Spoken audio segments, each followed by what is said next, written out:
नमस्कार, स्वागत है आपका बिहार समाचार में। सबसे पहले खबरों को आप सुर्खियों में देखिए। बिहार में बाढ़ ने इस बार सब कुछ तबाह कर दिया है। बिहार के किसानों की फसलें बर्बाद हो गई है, लेकिन नीतीश सरकार ने बाढ़ पीड़ित किसानों के लिए खजाना खोल दिया है। इनको मुआवजे की राशि देगी सरकार। चुनाव से पहले नीतीश सरकार ने बड़ा गिफ्ट दे दिया है। पंचायती राज विभाग में 15,610 पदों पर होगी बम्पर बहाली। बस 10 दिन के अंदर इसके लिए आवेदन प्रक्रिया शुरू कर दी जाएगी। बिहार वालों के लिए बड़ी खुशखबरी है। बिहार में कचहरी सचिव और न्याय मित्र की होगी बहाली। 3,000 से भी ज्यादा पदों पर बहाली होगी और कुछ ही दिनों में आवेदन निकलेगा। बिहार के बाढ़ पीड़ितों को सरकार ने बड़ी राहत दी है। बाढ़ पीड़ितों के खाते में बस कुछ ही देर में पैसे आने वाले हैं। 7-7 हजार रुपया की राशि बाढ़ पीड़ितों के खाते में आ जाएंगे। बिहार वालों के लिए बड़ी खुशखबरी है। बिहार वालों का बकाया बिजली बिल माफ हो सकता है। इसके लिए आवेदन प्रक्रिया शुरू हो रही है। जीतनराम मांझी ने कसम खा लिए हैं कि बिहार में अब हर हाल में हम शराबबंदी कानून को खत्म करेंगे। मांझी ने कहा, जिस तरह से एक मयान में दो तलवार नहीं रह सकती है, उसी तरह से बिहार में या तो शराबबंदी रहेगा या जीतनराम मांझी। मुख्यमंत्री नीतीश कुमार जी ने बड़ी घोषणा कर दी है कि अब घर बैठे कमा सकते हैं लाखों रुपए। मुख्यमंत्री जी ने होम स्टे योजना की शुरुआत कर दी। बिहार वालों के लिए बड़ी खबर है। बिजली कंपनी ने ऐलान कर दिया है कि फ्री में बिजली चाहिए तो घर में लगाएं स्मार्ट मीटर। नीतीश सरकार ने शिक्षकों को बड़ी खुशखबरी दे दी है। बिहार में शिक्षकों का ट्रांसफर पॉलिसी लागू हो गया है, लेकिन इसका विरोध अब शिक्षक संघ करने लगे। बिहार के जमीन मालिक जरा ध्यान दें, जल्द से जल्द करवा ले ये काम, नहीं तो आप अपनी जमीन को खो भी सकते हैं। सरकार आपकी जमीन को छीन सकती है। बिहार में चल रहे हैं 37,000 ऐसे स्कूल जिनके पास मान्यता नहीं है। यदि आपके बच्चे भी इन स्कूलों में पढ़ते हैं तो उनके सर्टिफिकेट की कोई वैल्यू नहीं होगी। हमारे बीच नहीं रहे दिग्गज उद्योगपति रतन टाटा। 86 साल की उम्र में इनका मुंबई में हो गया निधन। तो आज बिहार की बड़ी खबरों को विस्तार से बात करने से पहले आपसे एक छोटी सी अनुरोध है। कृपया वीडियो को एक प्यारा सा लाइक अवश्य कर दीजिएगा। आपका लाइक करना ही हमारी मेहनत का फल होता है। बिहार में बाढ़ ने तबाही मचा कर रख दी है। किसान बर्बाद हो गए हैं। बिहार के किसानों की फसलें बर्बाद हो गई है, लेकिन बड़ी खबर है कि बिहार के बाढ़ पीड़ित किसानों के लिए नीतीश सरकार ने खोल दिया खजाना। इनको मुआवजे की राशि देगी सरकार। देखिए, बिहार में आई बाढ़ ने कई जिलों में किसानों की फसलें बर्बाद कर दी है। नीतीश सरकार ने अब मुआवजे देने का फैसला लिया है और नीतीश सरकार ने मुआवजे के लिए 200 करोड़ रुपए जारी भी कर दिए हैं। ये 33% नुकसान की भरपाई के लिए होगा। यानी यदि किसानों की फसल का कम से कम 33% नुकसान हुआ है तो उनको मुआवजे की राशि मिलेगी। तो आखिर कितना मिलेगा? देखिए, सिंचित जमीन वालों को 17,000 रुपए प्रति हेक्टेयर के हिसाब से मिलेगा, तो वहीं असिंचित जमीन वालों को 8,500 रुपए प्रति हेक्टेयर के अनुसार मिलेगा। मुआवजे की राशि लेने के लिए पीड़ित किसानों को सबसे पहले बिहार सरकार के कृषि विभाग की वेबसाइट पर जाना होगा और वहां ऑनलाइन आवेदन करना होगा। आवेदन मिलने के बाद कृषि विभाग के अधिकारी जांच करेंगे, फिर एडीएम मुआवजे की सिफारिश करेंगे। उसके बाद किसानों के बैंक खाते में सीधा पैसा ट्रांसफर कर दिए जाएंगे।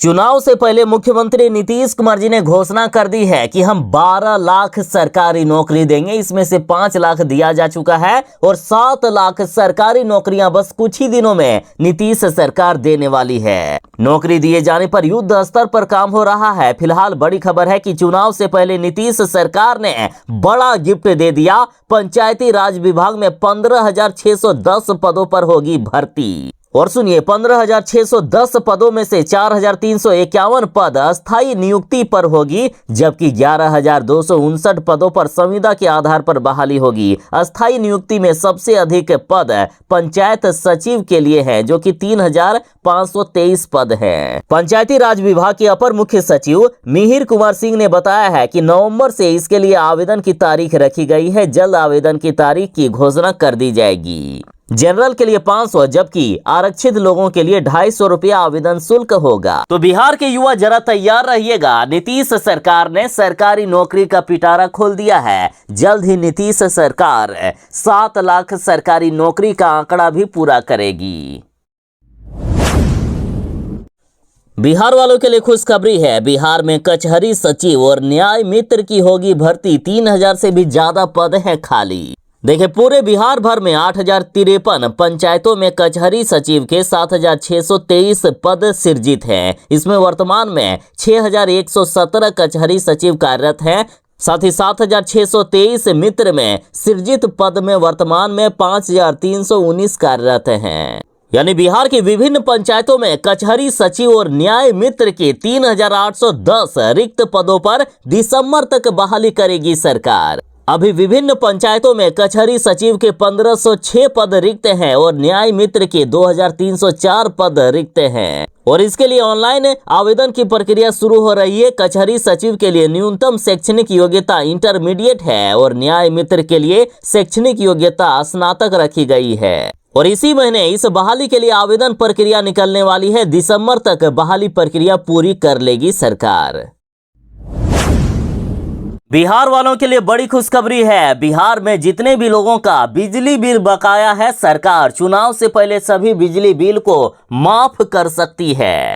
देखिए, इस योजना के तहत फिलहाल 200 यूनिट तक बिजली बिल माफ किया जाएगा। लेकिन बड़ी खबर है कि जितने भी बिजली बिल बकाए हैं वो भी माफ करने पर विचार हो रहा है। चाहे तेजस्वी यादव हो, प्रशांत किशोर हो, जितने भी राजनीतिक पार्टियां हैं, सभी ऐलान कर रहे हैं कि सरकार बनेगी तो प्रत्येक महीने 200 यूनिट बिजली बिहार वालों को फ्री में दिया जाएगा। तो अब नीतीश सरकार विचार कर रही है कि जिन भी घरेलू उपभोक्ताओं के ज्यादा बिजली बिल बकाए हैं उन्हें माफ किया जा सकता है। एक महीने के अनुसार 200 यूनिट बिजली बिल माफ किया जा सकता है। देखिए, किसी गरीब परिवार में बिजली बिल इतना 200 यूनिट तक प्रत्येक महीने नहीं आता है। यानी हर महीने यदि 200 यूनिट से कम बिजली बिल आपका बन रहा है तो चाहे कितने भी महीने का बकाया बिजली बिल हो, सारे के सारे आपके माफ हो सकते हैं। विधानसभा चुनाव से पहले हर राज्य अपने यहाँ बिजली बिल को माफ कर रहे हैं। पड़ोसी राज्य झारखंड को ही देख लीजिए, घरेलू उपभोक्ताओं के 3,620 करोड़ का बिजली बिल माफ कर दिया गया। मतलब किसी के लाखों रुपए तक का भी यदि बिजली बिल बकाया था तो सारा का सारा एक बार में माफ कर दिया गया है। तो बिहार वालों के लिए भी बड़ी खबर है। लगातार बातें हो रही है, बिहार वालों का भी विधानसभा चुनाव से पहले बिजली बिल माफ हो सकता है। हालांकि आधिकारिक घोषणा नहीं हुई है। लगातार राजनीतिक विशेषज्ञ इस तरह की बातें कर रहे हैं, साथ ही मीडिया में भी खबरें चल रही है। जीतनराम मांझी ने फिर से बड़ी घोषणा कर दी है कि बिहार में नहीं रहने देंगे शराबबंदी। या तो अब बिहार में शराबबंदी रहेगी या फिर जीतनराम मांझी रहेंगे। जीतनराम मांझी ने कहा है कि जिस तरह से एक म्यान में 2 तलवार नहीं रह सकती है, उसी तरह से 2 चीज बिहार में नहीं रह सकते हैं। जीतनराम मांझी हर हाल में शराबबंदी को खत्म करेंगे और यदि नहीं खत्म कर पाए तो राजनीति छोड़ देंगे।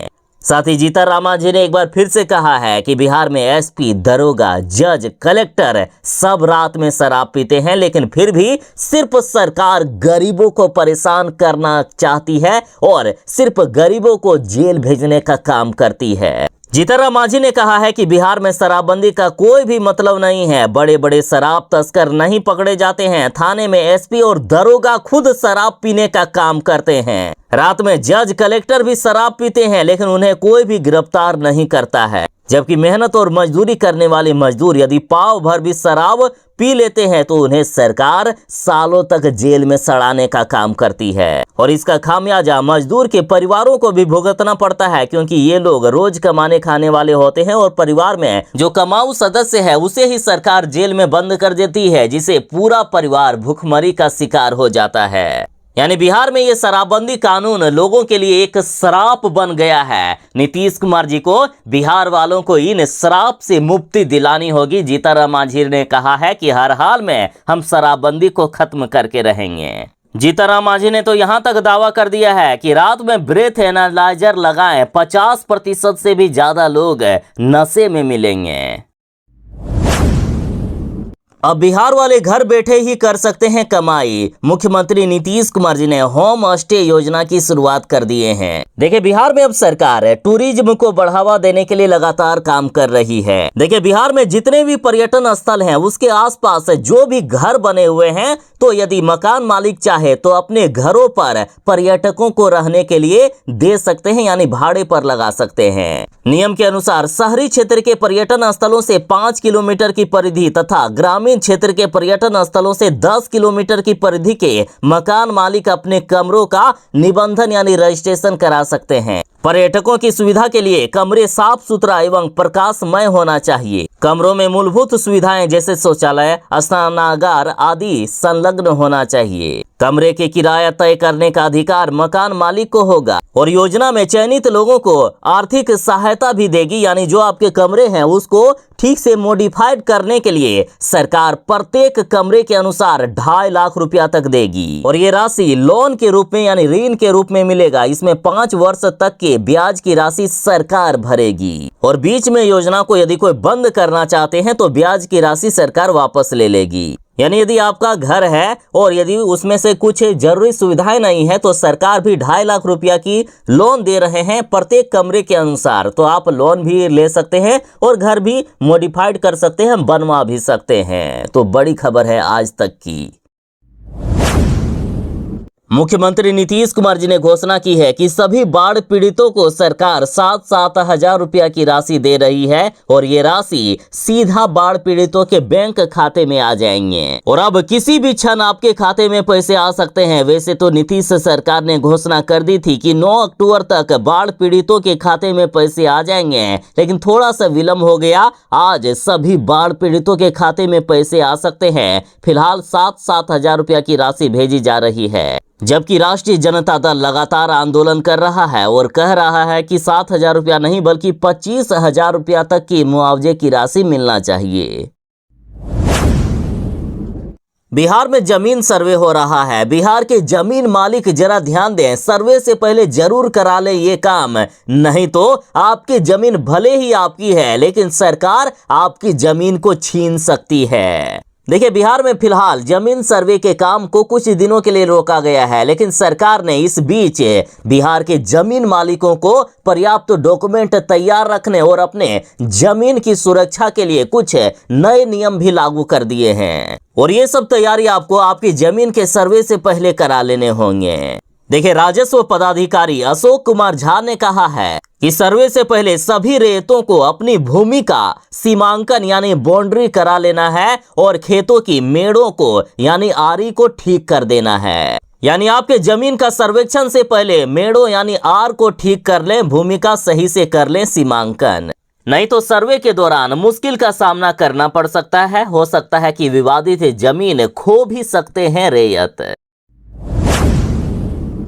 बिहार के शिक्षकों के लिए नीतीश सरकार ने बड़ी खुशखबरी दे दी है। शिक्षकों की जो वर्षों की मांग थी कि उनका ट्रांसफर किया जाए, उनका स्थानांतरण किया जाए, तो इसकी मंजूरी मिल गई है, लेकिन इसमें कुछ कंडीशन रख दी गई है जिसका शिक्षक संघ लगातार विरोध कर रहे हैं। शिक्षकों का कहना है कि शिक्षा विभाग द्वारा जारी स्थानांतरण व पदस्थापन नियमावली 2024 शिक्षकों के लिए दंड के समान है।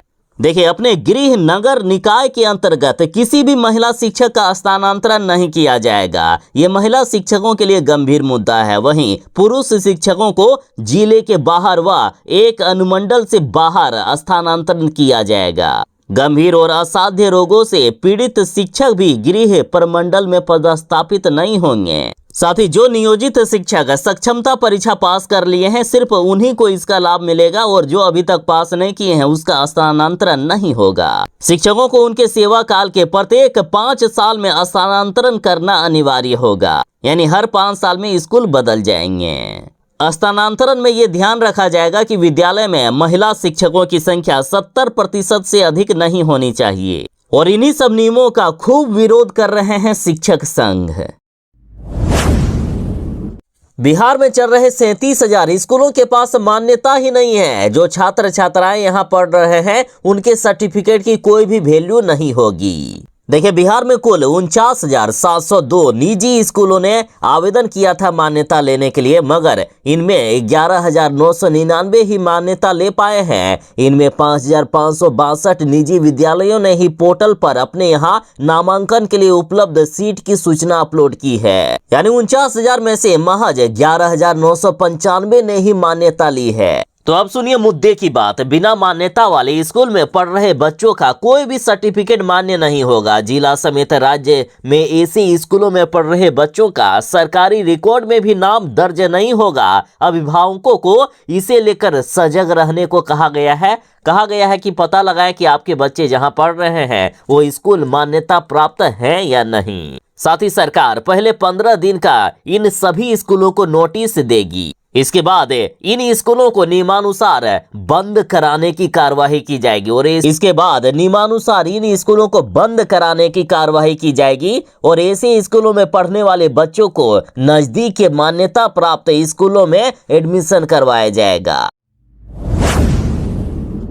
बिहार की बिजली कंपनी ने ऐलान किया है कि फ्री में चाहिए इलेक्ट्रिसिटी तो लगाएं स्मार्ट मीटर। देखिए, बिजली कंपनी ने कहा है कि बिहार सरकार के जितने भी सरकारी कर्मचारी हैं वे यदि अपने यहाँ स्मार्ट मीटर लगाएंगे तो उनको फ्री बिजली का लाभ दिया जाएगा। तो आखिर कितनी मिलती है छूट? तो देखिए, कंपनी के नियम के अनुसार 23,800 रुपये तक मूल वेतन वाले कर्मचारी को हर महीने 50 यूनिट तक बिजली फ्री में मिलेगा। वहीं 23,801 से लेकर 28,700 तक मूल वेतन वालों के कर्मचारियों को 75 यूनिट फ्री बिजली, 28,701 रुपये से लेकर 34,900 रुपये तक मूल वेतन वालों को 100 यूनिट प्रतिमाह मुफ्त बिजली फ्री में दिया जाता है। तो आखिर कितनी बिजली फ्री में मिलती है? तो देखिए, कंपनी के अनुसार 23,800 रुपये के मूल वेतन वालों को 50 यूनिट तक बिजली फ्री मिलती है। वहीं 23,801 रुपये से लेकर 28,700 रुपये तक मूल वेतन वाले कर्मचारियों को 75 यूनिट बिजली,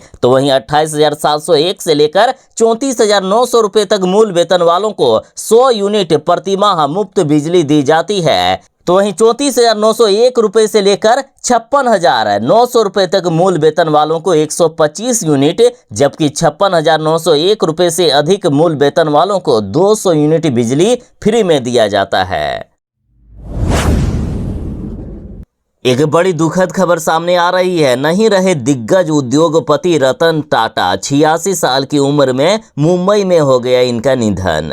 देखिए, रतन टाटा ने न सिर्फ टाटा समूह को बुलंदी तक पहुंचाया बल्कि देश को भी आगे बढ़ाया है। देश के प्रधानमंत्री नरेंद्र मोदी और बिहार के मुख्यमंत्री नीतीश कुमार ने उनके निधन पर गहरी शोक संवेदना व्यक्त की है।